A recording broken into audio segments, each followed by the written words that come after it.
Bonsoir, bonsoir, bonsoir. Que le nom de l'Éternel soit loué. Bienvenue à une autre dimension pour Christ. Votre serviteur, le pasteur Henri Dibi, au nom du pasteur Kadiatou et toute l'équipe à une autre dimension, nous vous souhaitons la bienvenue. Nous rendons grâce à l'Éternel pour vous tous qui êtes déjà connectés. Amen. Partagez, invitez vos amis, likez. Alléluia, amen. Et je n'ai aucun doute que ce soir, l'Éternel a une parole pour vous. Amen. Dites à quelqu'un qui est auprès de vous, Dieu a une parole pour vous.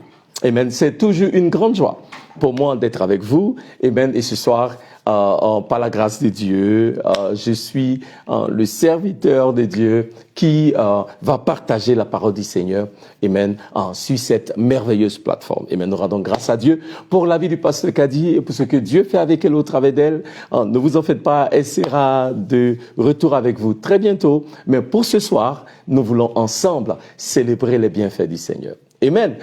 Si Dieu a été bon pour vous aujourd'hui, hier et depuis le début de ce mois, amen, alors nous avons une raison de dire merci à l'Éternel. Et c'est pourquoi j'aimerais nous inviter à élever la voix et bénir le nom de notre Dieu. Éternel, ô Dieu, prions tous ensemble.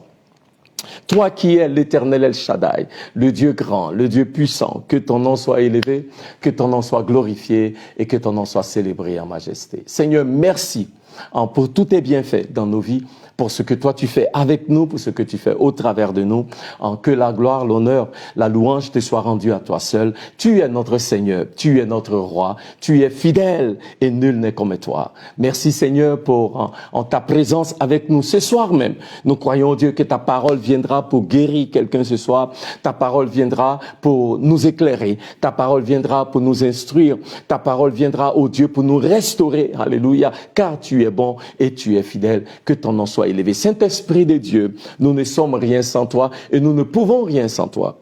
Nous prions que toi-même tu prennes le contrôle de ces moments et que tout ce qui sera fait, que cela soit pour ta seule gloire, dans le nom de Jésus. Et quelqu'un me dit Amen. Alléluia. Amen. J'aime bien dire, si vous dites Amen assez fort, je vous entendrai de là où vous êtes. Amen. Gloire à Dieu. Ce soir, nous voulons parler de l'œuvre de Christ. L'œuvre que Christ a accomplie pour nous. Alléluia. Oh, j'aime ce thème. Car vous savez quoi? Christ a fait de grandes choses pour nous. Vous savez, nous nous rendons compte de plus en plus que nombreux parmi nous, même qui sommes enfants de Dieu, nous ne sommes pas pleinement conscients.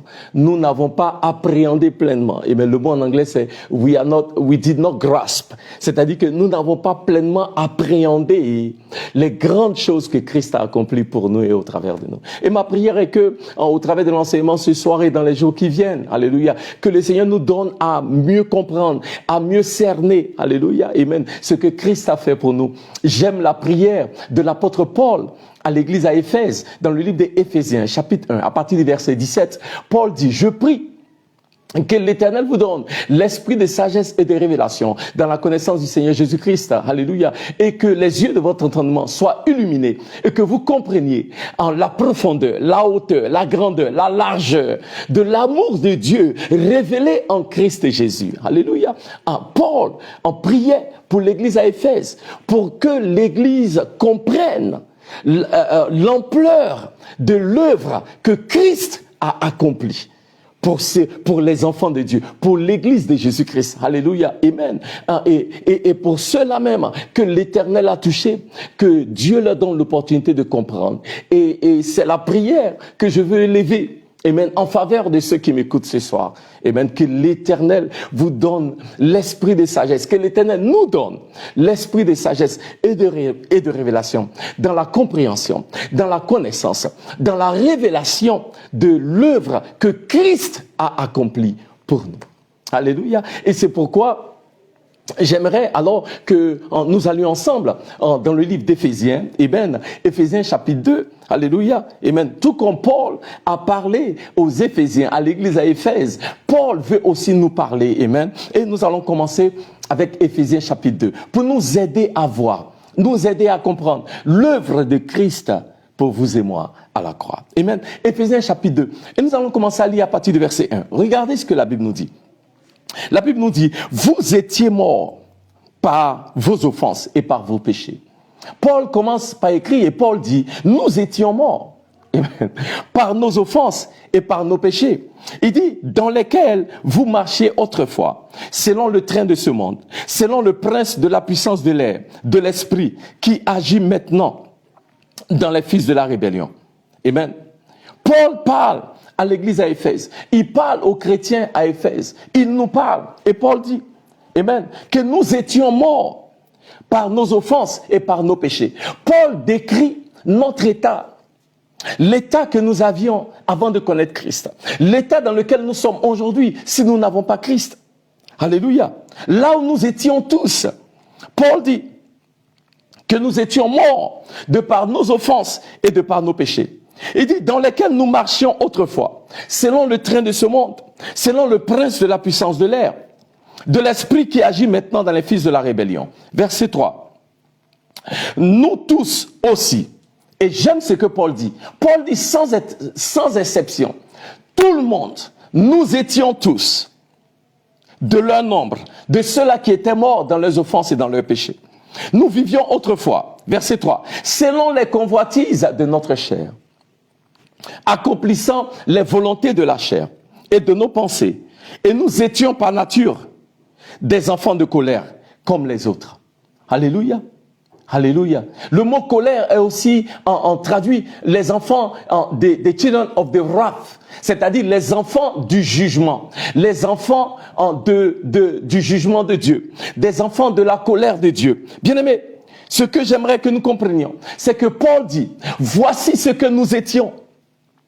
Alléluia. Nous étions tous morts dans nos péchés, dans nos offenses. Nous étions tous esclaves des diables, du diable. Nous étions tous esclaves des œuvres de la chair. Et nous n'avions aucun moyen de nous défaire de cette vie d'esclavage. Nous n'avons aucun moyen de nous défaire des œuvres de la chair. Nous n'avons aucun moyen de nous défaire des crocs du diable. Nous n'avons aucun moyen de nous défaire des chaînes de la servitude dans laquelle nous étions. Mais regardez ce que la Bible dit. La Bible dit, verset 4, mais Dieu, oh bien-aimé, si je peux résumer l'enseignement de ce soir, c'est que mais Dieu. Alléluia. Mais Dieu, qui est riche en miséricorde, à cause du grand amour dont tu nous as aimés. Verset 5. Nous qui étions morts par nos offenses, il nous a rendus à la vie comment? Avec Christ. Alléluia. Oh, gloire à Jésus. Donc Paul dit qu'il faut que nous comprenions, voici là où nous étions, esclaves du péché, esclaves des œuvres de la chair, marchant par nos convoitises.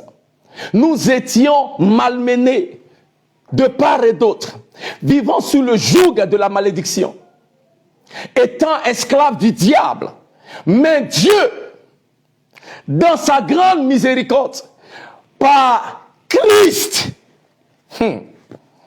par Christ, bien-aimé, par Christ, mais Dieu qui est riche en miséricorde, à cause du grand amour dont il nous a aimés. Oh, quel amour! Nous qui étions morts par nos offenses, nous a rendus à la vie par Christ. Il nous a rendus à la vie par Christ. Bien aimé, et je vais revenir sur ça. C'est par la grâce que nous avons été sauvés. Ça veut dire que Christ nous a sauvés, pas parce que nous le méritions, mais par pure grâce. Par amour pour nous. Oh, quelle miséricorde. Oh, quel amour. Oh, quelle compassion. Il dit, il nous a ressuscités. En verset 5. Nous qui étions morts par nos offenses, il nous a rendus à la vie avec Christ. Par la grâce, nous sommes sauvés. Verset 6. Il nous a ressuscités ensemble. Et nous a fait asseoir ensemble dans les lieux célestes en Jésus-Christ. Afin de montrer dans les siècles à venir l'infinie richesse de sa grâce par sa bonté envers nous en Jésus-Christ. Car c'est par la grâce que vous êtes sauvés, que nous sommes sauvés, par le moyen de la foi. Cela ne vient pas de vous ou de nous. C'est un don de Dieu. Alléluia. Verset 9. Ce n'est point par les œuvres afin que personne ne se glorifie. Alléluia. Bien-aimés, qu'est-ce que la Bible nous dit que nous devons comprendre ce soir? C'est que nous étions perdus. Nous étions sans espoir. La situation était désespérée. Nous allions tout droit vers la condamnation éternelle.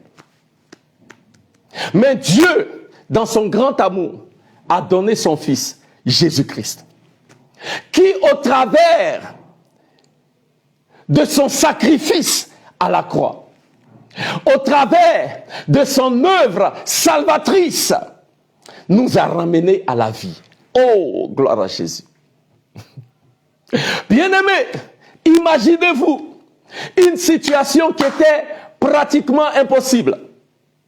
Mais à cause de Christ et de ce qu'il a fait pour nous, nous sommes revenus à la vie.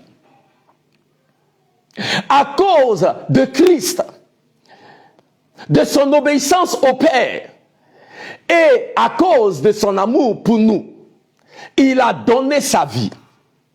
Il a versé son sang pour que vous et moi, nous ayons la vie.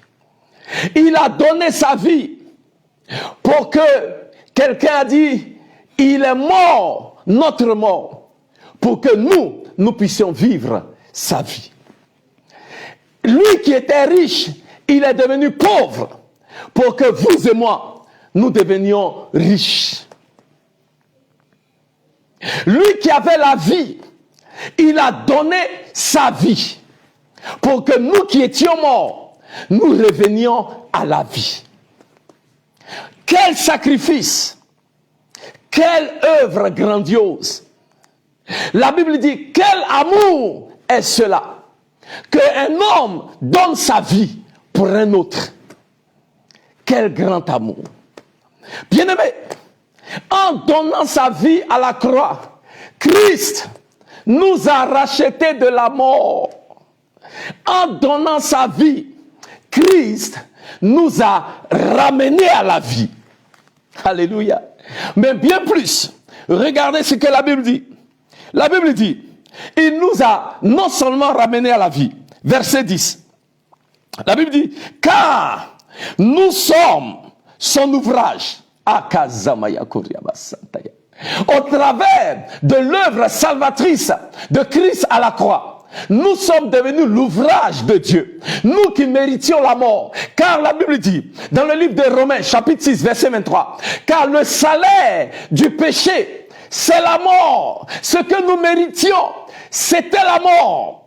Mais à cause du sacrifice de Christ, il dit le salaire du péché, c'est la mort. Mais Dieu, dans son grand amour, nous a donné Jésus-Christ, qui au travers de sa vie, au travers de sa mort à la croix, nous a donné la vie. Alléluia. Nous qui méritions la mort, Christ nous a, au travers de son sacrifice, nous a ramenés à la vie. Et c'est pourquoi Paul pouvait dire avec hardiesse dans le livre de Romains, chapitre 8, à partir du verset 1, qu'il n'y a plus de condamnation pour ceux qui sont en Christ Jésus, qui ne marchent pas selon la chair, mais selon l'esprit. Car la loi de l'esprit de vie en Christ Jésus nous a affranchis de la loi du péché et de la mort. À cause de l'œuvre de Christ, nous qui méritions la mort, nous sommes revenus à la vie. Alléluia. Et à cause de l'œuvre de Christ, la mort n'a plus de pouvoir sur nous. La mort n'a plus de pouvoir sur toi. La mort n'a plus de pouvoir sur moi. Pourquoi? Parce que Christ a pris sur lui la mort qui devait nous revenir pour que vous et moi, nous puissions vivre la vie éternelle. Il est venu, il dit dans le livre de Jean, chapitre 10, verset 10, pour que nous ayons la vie. Et que nous ayons la vie comme en abondance. La vie que Christ nous donne, cette vie-là, elle est abondante. Et c'est pourquoi ce soir, si ta vie n'est pas abondante, je suis venu te dire, alléluia, que la vie en abondance est ton partage. La vie en abondance est ton héritage. Christ, au travers de son œuvre à la croix, au travers de ses œuvres à la croix, au travers de son sacrifice, te donne de marcher de victoire en victoire et de gloire en gloire. La vie que Christ donne, ce n'est pas juste la survie ou la vie ordinaire. Cette vie-là, elle est abondante. Cette vie-là, elle est éternelle. Cette vie-là, elle est conquérante. Ah, Samaya Kuriaba Santaya. Kosimaya. Ah, merci Seigneur. Je prie ce soir, bien-aimé, que le voile soit arraché des yeux de quelqu'un qui m'écoute. Ah, Simaya. Que les écailles tombent et que nous ayons la révélation de Akayimaya, du sacrifice de Christ à la croix. Que nous ayons la révélation de ce que Jésus a fait pour nous. Et que, ayant cette révélation-là, nous puissions marcher la tête haute. Ayant cette révélation-là, nous puissions marcher avec cette assurance que le péché n'a plus la domination sur nous. Que nous puissions marcher avec cette assurance que le diable est sous nos pieds. Que nous puissions marcher avec cette assurance que l'ennemi est vaincu. Il est vaincu aujourd'hui, il est vaincu demain et il est vaincu pour toujours. Il dit, au verset 10, il dit, car nous sommes son ouvrage, ayant été créés en Jésus-Christ pour de bonnes œuvres, que Dieu a préparées d'avance, afin que nous les pratiquions. Oh, gloire à Jésus. Bien-aimé, parce que Jésus a payé le prix, toi et moi, nous sommes appelés ouvrages de l'Éternel, créés pour de bonnes œuvres. Ah, donc pasteur, tu veux dire, moi qui vivais dans le péché comme ça, donc pasteur, tu veux dire, moi qui étais sous la malédiction ancestrale comme ça. Donc, pasteur, tu veux dire, moi, dont la vie n'allait nulle part. Donc, pasteur, tu veux dire, moi qui étais confronté à tellement d'épreuves, à tellement d'opposition. Tu veux dire que à cause de l'œuvre de Christ à la croix, maintenant, je suis délivré. Je suis appelé ouvrage de l'Éternel. Alléluia. Bien-aimé, est-ce que vous savez qu'à cause de ce que Christ a fait, tu n'es plus maintenant sous la domination du diable? Tu n'es plus maintenant appelé un échec. Tu n'es plus maintenant appelé un ou une divorcée. Tu n'es plus maintenant appelé ventre cimetière. À cause de l'œuvre de Christ à la croix, tu n'es plus maintenant appelé un échec ou un chômeur endurci ou comment on appelle ça même, un célibataire endurci. À cause de l'œuvre de Christ à la croix, tu es maintenant appelé ouvrage de l'Éternel. Ah, Samaya Koriaba Santaya. Bien-aimés, si seulement nous pouvons comprendre ce que Christ a fait, nous saurons et nous comprendrons combien précieux nous sommes aux yeux de l'Éternel notre Dieu. Combien précieux nous sommes. Alléluia. Je vais encourager quelqu'un ce soir. À cause du temps, peut-être que j'aurai l'opportunité en d'autres circonstances. Lisez le livre de Ézéchiel, le prophète Ézéchiel, chapitre 16. Les versets 1 à 9, et il décrit l'état dans lequel nous étions. Et comment est-ce que Dieu, dans sa grande miséricorde, nous a pris, il nous a nettoyés, et il nous a paré des vêtements les plus beaux. Alléluia. Voilà là où nous étions. Mais à cause de l'œuvre de Christ, nous sommes appelés ouvrage de l'Éternel. Est-ce que quelqu'un peut dire ouvrage de l'Éternel? Souligne le mot ouvrage dans ta Bible. Parce que le mot ouvrage, dans le grec, veut aussi dire l'œuvre de Christ a fait de toi un poème de l'Éternel. Oh, gloire à Jésus. Mais bien aimé, le mot ouvrage, qui veut dire poème dans le grec, mais qui aussi veut dire chef-d'œuvre. Chef-d'œuvre. Bien aimé, Christ te prend de la boue là où tu étais et au travers de son œuvre salvatrice fait de toi le chef-d'œuvre de l'Éternel.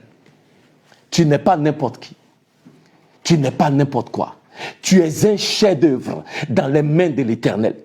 Tu es une œuvre d'art qui ne peut pas être dupliquée. Tu es précieux Tu es précieuse aux yeux de l'Éternel. Parce qu'un chef-d'œuvre, bien-aimé, est un ouvrage, est une œuvre d'art qui est gardée précieusement. Un chef-d'œuvre est une œuvre d'art qui coûte cher. Un chef-d'œuvre est une œuvre d'art dont on prend soin avec énormément d'attention. Un chef-d'œuvre est une œuvre d'art qui ne se balade pas partout là-bas sur le marché. Un chef-d'œuvre est quelque chose d'admirable, quelque chose de précieux, quelque chose de coûteux. Et c'est ce que l'œuvre de Christ à la croix fait de toi. Et ce soir, si tu as accepté Christ dans ta vie, comme ton Seigneur et ton Sauveur personnel, sache que à cause de l'œuvre de Christ à la croix, tu es un chef-d'œuvre. Tu es un objet rare. Non, tu n'es pas un objet. Tu es une espèce rare. Tu es une personne. Même quand les anges te regardent, les anges sont émerveillés. C'est pourquoi David pouvait dire, dans le psaume 8, de manière prophétique, il dit, « Oh Dieu », à partir du verset 1, « Combien excellent est ton nom sur toute la terre ». Il dit, tes ouvrages sont sur la terre, sont grandes. Il dit, éternel, avec ce que tu es. Il dit, qui est l'homme que tu te souviens de lui? Et il dit, tu l'as créé un peu inférieur à Elohim. C'est-à-dire que qui est l'homme que tu te soucies de lui? Tu l'as créé de manière merveilleuse. Et David reprend dans le psaume 139 et David dit, Éternel, même dans le sein de ma mère, avant que je ne sois formé, tu me connaissais. Et il dit, tu m'as créé de manière merveilleuse.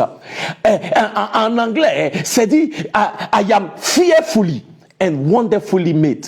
Ça veut dire, Éternel, tu m'as créé d'une manière si jolie que ça fait peur. C'est-à-dire que le mot me manque pour le dire en français. En anglais, c'est Lord, you have fearfully and wonderfully made me. C'est-à-dire que tu m'as fait de manière extraordinaire, de manière merveilleuse. Et quand l'homme me voit, la manière dont tu m'as créé là, ça fait peur. Ça veut dire que, comme les Ivoiriens disent, en termes terre à terre, il n'y a pas l'homme pour moi. Bien-aimé, à cause de l'ouvrage de Christ à la croix. Oh, bien aimé, quand je vous parle, mon Holy Ghost est en ébullition. Quand je vous parle, parce que je réalise que ce que l'Éternel a fait, que l'œuvre de Christ à la croix fait de moi une œuvre qui est extraordinaire. C'est pourquoi Paul pouvait dire dans le livre de 2 Corinthiens, chapitre 5 au verset 17, que celui qui est en Christ est une nouvelle création. Bien-aimé, l'ouvrage de Christ fait de toi une nouvelle création. Peu importe ce que tu étais avant, tu étais peut-être un voleur, une prostituée, un menteur, un corrompu, le dernier de ta classe, ça ne changeait rien. À cause de l'ouvrage de Christ à la croix, et parce que ce Christ-là est dans ta vie, la Bible dit, tu es une nouvelle création. Les anciennes choses sont passées et voici, toutes choses sont maintenant nouvelles. Ah, Samaya Koriaba Santaya. Eh, Riama Samaya Koriaba Santaya. Ah, Raka Samaya Koriaba Santaya. Je veux maintenant prophétiser. Si quelqu'un qui m'écoute maintenant, je ne sais pas ce que l'on a dit sur ta vie. Je ne sais pas ce que les médecins t'ont dit. Ah, mais à cause de l'œuvre de Christ, je déclare que vous êtes une nouvelle création. Une nouvelle création. Une nouvelle création. Les anciennes choses sont passées. Les déceptions du passé sont passées. Les maladies du passé sont passées. Les échecs du passé sont passés. Ah, les limitations du passé sont passées. Les pleurs du passé sont passés. Voici, de par l'œuvre de Christ à la croix, vous êtes une nouvelle création. Ah, c'est Maya Koriaba Santaya. Ah, mon frère qui m'écoute, Par l'œuvre de Christ à la croix, tu es une nouvelle création. Ma sœur qui m'écoute, par l'œuvre de Christ à la croix, tu es une nouvelle création. Les anciennes choses sont passées. Et maintenant, toutes choses sont nouvelles. Là où tu es, commence à bénir le Seigneur. Rends grâce à l'Éternel pour l'œuvre de Christ à la croix. Tu es une nouvelle création. Tu es une nouvelle création, mon frère. Tu es une nouvelle création. Je déclare, tu es une nouvelle... Hey! Tu es une nouvelle création. Ah, Samaya Koriaba Santaya. Aïe, aïe, aïe, aïe, aïe. Tu es une nouvelle création. Par l'œuvre de Christ à la croix, je déclare que la malédiction est brisée. Tu es une nouvelle création. Tu es une nouvelle création. Par l'œuvre de Christ à la croix, le cycle de l'échec est maintenant brisé. Par l'œuvre de Christ à la croix, tu reçois ta victoire. Tu prends ta délivrance. Maintenant même, dans le nom de Jésus. Ah, Samaya. Merci, Seigneur. Ah, pour quelqu'un qui m'écoute ce soir et qui accepte de mettre sa confiance et de mettre sa foi en cette œuvre de Christ à la croix. Yes, il est mort à la croix. Et de par sa mort à la croix, il a pris sur lui tous nos péchés. De par sa mort à la croix, il nous a réconciliés avec le Père. De par sa mort à la croix, il nous a rachetés de la colère de Dieu. De par sa mort à la croix, il nous a rendus justes aux yeux du Père. Et parce que nous sommes justifiés aux yeux du Père, nous sommes quoi? De nouvelles créatures. Seigneur, je te dis merci pour ta parole qui est esprit et vie. Merci pour cette parole qui a été libérée ce soir même dans la vie de quelqu'un. Cette parole va porter ses fruits et les fruits seront visibles dans les jours à venir. Seigneur, merci même pour le témoignage que tu donnes à quelqu'un qui m'écoute ce soir. Oui, mon frère, oui, ma soeur, en Jésus-Christ, tu es une nouvelle création. Peu importe le nombre d'avortements que tu as eu à commettre, au travers de l'œuvre de Christ à la croix, son sang précieux te purifie de toute forme de condamnation. Et en Christ, de par ses œuvres, tu es une nouvelle création. Alléluia. Que l'Éternel vous bénisse. Que l'Éternel vous garde. Alléluia. Pour cette victoire que nous avons au travers des œuvres de Christ. Alléluia. Au nom du pasteur Kadi, je veux vous dire merci pour vous tous qui vous êtes connectés. Que l'Éternel vous garde. Et nous vous donnons rendez-vous samedi sur cette plateforme. Une autre dimension. Alléluia. À partir de 18h30. Que Dieu vous bénisse et que Dieu vous garde. Amen.